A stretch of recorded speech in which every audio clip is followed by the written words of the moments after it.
We have a lot to get to here in the second hour of the program. Your Oregon Ducks, it's officially basketball season for you. They won the conference tournament. I'm a diehard fan. I watched every game this year, and I'm jacked that they're going to the tournament. I'm a little surprised. I'm not shocked, but I am a little surprised that they were able to kind of do to Arizona what they did.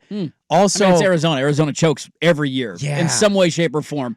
Every year. I'm not the greatest gambler, as we know every Friday. One of the best things I said on my gambling show a couple weeks ago is don't touch Arizona. No. Do not do it. My producer's like, really? They could be Caleb Love? And I'm like, they're Arizona. Trust me, there's something about them. They're kind of cursed. That was their first loss in the conference tournament under Tommy Lloyd. Oh. Well, I mean, they still lost. There you go. How many years has Tommy Lloyd been there now? This is his third. I think they were 8-0 until that game. Yeah, suck it. Run into Dana Altman, find out. Win a national championship and then get back to How about you make a Final Four? Yeah. Can we make a Final Four, Arizona? When was their last Elite Eight? I mean, for God's sakes, man. They had one with Sean Miller. Was that the, what was his, Derek Williams? Was that year where he just randomly dunked on everybody? Was it Stanley Johnson? Was he on that team? Is that a name I'm remembering Stanley correctly? Johnson was an Arizona Wildcat, yeah. Let me see. Their last Elite Eight was in 2015. That's a long time ago, man. He went to back-to-back Elite Eights in 16, 17, and 17 Was and 18. that the McConnell team? Was that the one we saw at the Rose Garden? Look at us just naming Arizona players. Was this that team or was that? That's what basketball is. This is why when you were out, I was saying this is why the women's game is better.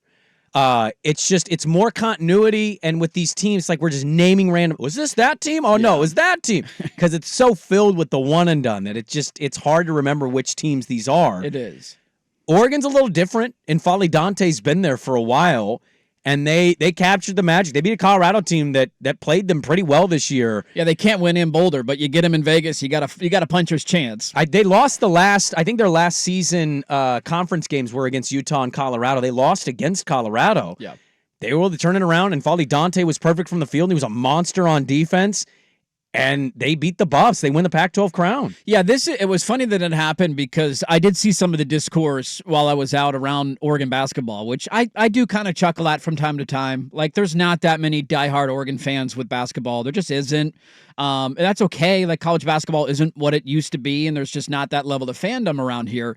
So when I see the hot takes thrown out there about Dana Altman, it just makes me laugh because none of us really care that much. We love when they win, but it's like, all right, when's the spring game? You know, Dan Lanning's doing interviews. Dude, spring practice started last week. That's higher on my pecking order than this. And then they win, and you're excited, and I can't wait to watch them in the tournament. But this notion that Dana Altman's not getting the job done is hilarious to me. First off, it's not even a debate that he's the best coach in the history of the program. Like, it's not even a debate, not a consideration. It's not even close. He blows everybody else out of the water. Do you realize that he only missed the tournament for 2 years, and now he's going back again this year? And I think we forget, I think because of the COVID year, there's this cloud of man, it feels like it's been a long time since Oregon went on a run. They had the last 2 seasons in which they were also decimated by injuries, where they didn't make it, and last year ended bad. They put, what tournament were they in, the CBI or NIT? I can't even remember what they played in. Nobody went. Remember, Dana Altman went on that rant at the end of the season. We don't get the support. Is it me? I'll leave if it's me. What do we need? And so I think a lot of fans did go into this year saying, let's watch a little bit more, and I tried my best too. It's been 2 years since they went they were in the tournament, and they were in the Sweet 16 that year. Yeah. The year before that, they had Peyton Pritchard as a fourth-year senior who was one of the best players in the country. That team would have gone on a tournament run, but it was canceled due to COVID. And so if you didn't have that, you would have basically had maybe 3 straight years at least in the Sweet 16 and then a 2-year downswoon, and now you're back. And when you look at Oregon this year, they were decimated by injuries far and above anybody else in the country. You mentioned Folly Dante, who showed what he's capable of, and that was a legendary performance on Saturday night. He missed a month and a half this year, man. Look, their best recruit, Mookie Cook, how many games did he play? 2? 3 of their 5 starters from their first, I heard this on the broadcast, 3 of their 5 starters at the start of the season aren't even playing. They're not even playing, and here they are. It's Dana Altman in March, and his teams get better as the year goes on because it's a complex system. He has to rebuild his roster every year because of the landscape of college basketball. This team doesn't seem quite like that, though. He is kind of, I think he's not steering away from 5 stars by any stretch, but I do feel like he's finding guys that might not be as NBA ready. Yeah. And so maybe you get him for a couple years the to NBA make ready the thing system. has not worked for him, man, because those guys usually, if they have one good year, was it Troy Brown who bounces to the NBA and you're like, all right, I'm going to Bowl. I mean, guys are just coming and going for a cup of coffee. Yeah, to watch them go on that run was a lot of fun. The game on Saturday was great. The Arizona game was awesome on Friday night. To beat them, I guess there's a little bit of a surprise, but there's also not, because it's Dana Altman in March. And this is why anybody who criticizes him, like, just shut up, dude. We don't care that much about college basketball. He's one of the best coaches in the country. He's the best coach in the history of the program. Like, there are a lot of issues with Oregon men's basketball. You play in an NBA arena. You can't get 20,000 fans a night. Your court is incredibly stupid. The game day atmosphere is not great. Like, there's a lot of things that they can improve to make it a better product. But Dana Altman is the least of Oregon basketball problems. And it was nice to see that on display again this weekend. Yeah, our buddy Schultz did not have the same takeaway. He said the people aren't going because Dana... What do you expect? What are the expectations for Oregon basketball? Elite Eights every year? You want to be Duke? You want to be Kentucky? Yes, that was basically what he said. It's not who you are. Stop. We're not going to be Oregon State in baseball. You have a good year every now and then, and we're going to fire the coach because he doesn't make College World Series this year. The hell are we doing? Well, the only thing that he can feel how he feels. He's a fan of the team. My only pushback was he was saying people aren't going to the games because Dana Altman isn't more entertaining on the sidelines. No, that's. And I went, what? Stop. People don't go to it because we don't care that much about college basketball. There's a lot of games throughout the season that don't matter much. And I know it's still a breaking point here, or a splintering point, or whatever terminology you want to use. I'm curious to see how much life the Big Ten injects into that arena next year when Tom Izzo comes to town.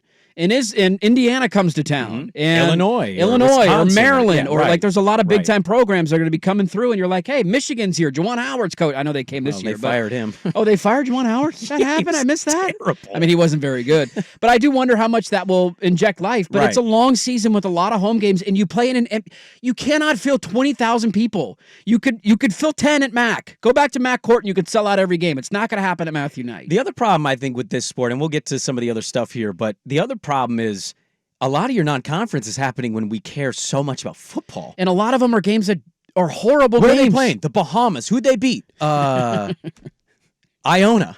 Okay, great. Hold on real quick. I want to go pull this up. Okay. So let's go back to the very start of the year. Yes. Here are their home non-conference games. Okay. You ready for this? Rattle How many them of these are getting you to drive 2 hours to Eugene for a basketball game? Yeah. Montana. Nope. Tennessee State. Mm-mm. The Michigan game was good. They beat Michigan. Swag warned you about Tennessee State, by the way. He did. That was a dogfight, 92-67. UTEP. No. Cal Baptist. Not a chance. Kent State. No, thank you. Although they had a bad moment this weekend. Those were your home non-conference games. Yeah. And what's the date on them? November. The season started November 6th. The first home game November 10th, November 17th. What are we in the heart of? College football and NFL season. Where Oregon's playing for a Pac-12 championship and a chance at a college football playoff. It's just never going to be. I think for a lot of us here, at least in our area, it's just not. Unless you've got this loaded junior-senior stack team that everybody's been buzzing about. Yeah, for 2 to 3 years, you followed them. Yes, it's not going to be must-watch TV at that point. It's yeah, they won. Great. Hey, all right. I'm glad we beat Montana. Let me repost it on my Instagram page. Yeah, hey, go Dogs. We're 3-0. Go Dogs. Hey, you want more fans down there? You got to play more competitive games at home. Those were tough to get. And Dana Altman, he's awesome this time of year, man. And I wouldn't be shocked at all if you look up and Oregon, healthy, is in the Sweet 16. We got a feisty Dana Altman that I want to get to. He hopped on the last ever Pac-12 broadcast. R.I.P.